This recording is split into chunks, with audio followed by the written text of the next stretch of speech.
What if I told you in Minecraft it's possible to kill the Ender Dragon with nothing but a bow and a single arrow? In this video, I'm going to learn not only how it works, but how I can use it in speedruns to get even faster times.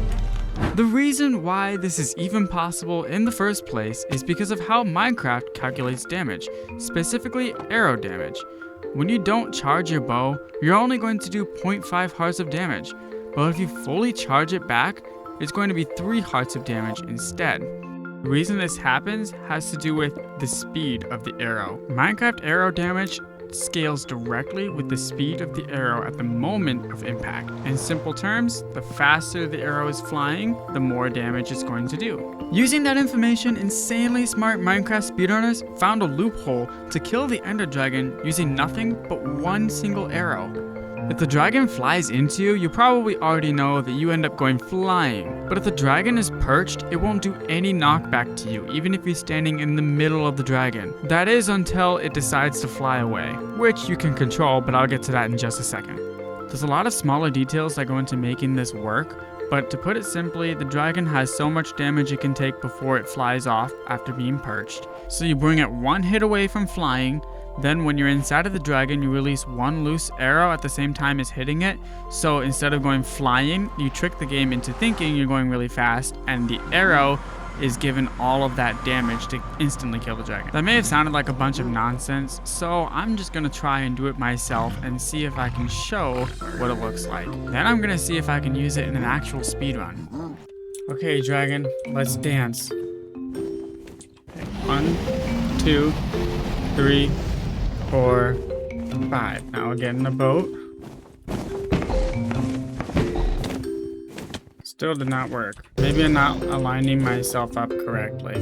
Immediately, one of the first problems I was encountering was not being able to align myself in the middle of the dragon correctly. So I had to use a mod called Tool Screen to set up a crosshair for when I'm in F5 mode. It took me a minute how to figure this out, but I made myself a crosshair for when I go into F5 mode so that way I can align myself up with the dragon correctly and everything. Am I actually gonna kill the dragon with one arrow? Like, what?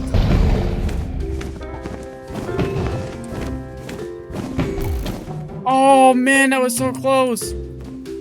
It was down to oh my goodness, it did lose a lot of health. It wasn't quite there, but I'm almost getting it.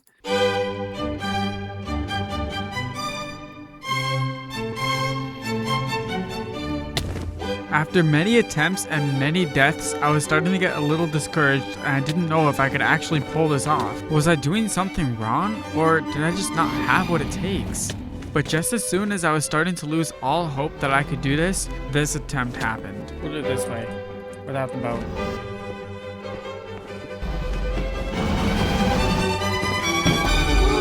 What? No way! What? I just killed that dragon with one arrow. That's crazy.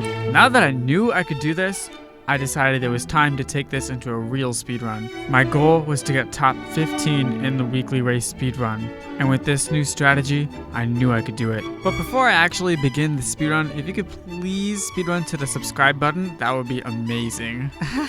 Yeah, I know, I'm hilarious. No, but for real though, I really want to get to 1,000 subs.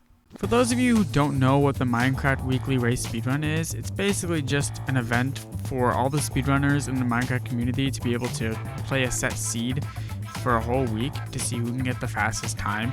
So it's not like this is a random world or anything. I went through and optimized it as much as I could, but just keep in mind that everybody else who plays this also gets the same equal opportunity to practice it as many times as they want, so it doesn't really make it any easier to try and get top 15. One of the biggest advantages of learning this method of killing the dragon with one arrow is that I don't have to gather as much wood at the start, so it saves me a ton of time mining the wood logs. And also later in the bastion, I don't need to get as much gold either because I don't need all the explosives. Literally all I need is one arrow. So after I've gotten most of my overworld resources, all I need now is some flint and steel. So I'm placing down a TNT so I can blow up the gravel and get myself a flint. I also need to grab the cobblestone that's there too, so that way I can use that to build my portal. Since I was saving time by not chopping down the logs, I used iron doors instead because there was an excessive amount of iron ingots inside of that buried treasure chest. This isn't my fastest nether portal by any means, but it's halfway decent. And just like that, at the minute and 24-second mark, around minute 130, whatever, I am ready to enter into the nether and continue to the next step of the speedrun. I have very little blocks here, and the bastion is a decent amount of blocks away, so I had to use them somewhat sparingly. The bastion I'm headed to is a bridge bastion, so it has the chalice of gold, and there is a shortcut where I can immediately go straight to the chalice, skipping everything else in the bastion, so that helps out a lot. All I need to do is jump over here and go up this ledge. This is what I have my gold pickaxe for primarily, so I can dig through this fast. Then after digging through this, all I have to do is run over here, and the bastion is right over there.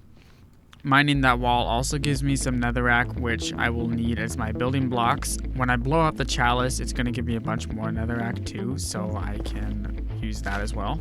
Now remember, I don't need as much gold since I'm doing one shot, so I just have to take those that are right there, and I make myself a helmet so the piglins don't like mob at me and kill me.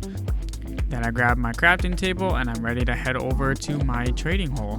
Thankfully there was no pigs in the way, so I didn't get like thrown into the lava or anything like that. Now I just gotta build a bridge across over here so that way the piglins can follow me, and I break that gilded blackstone and make my hole. Throw the gold in there. All the piglins are trapping themselves and trading. This is like the fastest bastion ever because like I don't really need anything. All I need is some fire protection and some obby and pearls. That's it. I was a little scared here. I thought I was gonna get killed by that guy that just jumped me out of nowhere. But thankfully I was able to get out of there, throw down some gold. More piglins came over here, so trading goes even faster. Really quickly now, I need to make my bow for the one shot, and I also need to make a diamond sword so I can kill the blazes in just a second a lot easier. So there we go, I'm crafting my bow and my diamond sword, just like that. Now I just have to wait for the pearls, and that's all I need. I'm gonna chug my fire resistance right now, and I'm grabbing my last pearls. Throw one pearl over here. Now I do a pearl hain. I throw one pearl over here and another one over there. Once that one lands, I immediately turn down my render distance so I don't get portaled to that other one, because that other pearl that I threw is gonna portal me straight to the stronghold. So now I need to throw one more pearl over here to get to the fortress. Turn up my render distance just enough to spawn at this pearl and not the other one. And this is a really fast fortress too because I don't have to kill that many blazes. There's usually a lot of wither skeletons that spawn in this fortress, so I was really keeping my eye out so I didn't get jumped by any of them, because if that happened, run's pretty much over. I don't really have to go to any spawners, only one spawner, because you know, I don't really need that many blazes in this run because thankfully the drop rates are really good. I head over to this one spawner and I just kill these three over here, and then pretty much that's all I need, and I just dip because I need 5 rods in this run. Right there I got 4, so I just need 1 more and I'm ready to go. So I go and look for a stray, and of course there's some wither skeletons right there, so I kill them before I head over there. Lost a few seconds, not a big deal. Then I notice that there is a blaze right over to my left, so I throw a pearl over here so I can kill him quicker, because I see that my timing is really good and I'm really trying to rush it, and I'm kind of being a little aggro. So now I raise my render distance to go to that very first pearl that I threw way over here, and just gotta throw 1 pearl over here, make my powder and my eyes. My health is pretty low, but that's alright because I won't need my health since I'm not using any explosives. All I'm doing is 1 arrow. My pickaxe broke, so I had to break that last block by hand, but that's whatever. Then I'm ready to enter into the stronghold. All I need to do is use the one-shot method and kill the dragon, and then the game is over. I spawn right next to the portal room, so all I have to do is quickly throw in my eyes and hop into the end. Use my last pearl of the game to throw it right over here, and I just need to make my setup. Now the disadvantage here is that I can't finish the end. The end is probably the longest section compared to the other speedrunners this week because of the fact that I have to wait for it to perch, versus if you zero cycled, then the end goes by really fast. You do it before it even perches once. But I saved so much time earlier in the Nether and the Overworld that it ultimately saves me time, even though I'm losing some time in the end. Hit it 5 times to do just the amount of damage before it flies away. Run up here. I have to hit it 1 more time, and then the time after that it should fly away. I have to align myself perfectly in the middle pixel of the dragon. And that's why I'm so glad I had that crosshair. That really helped with that. And there we go. Boom. It's dead just like that. Instantly killed it. Crazy, man.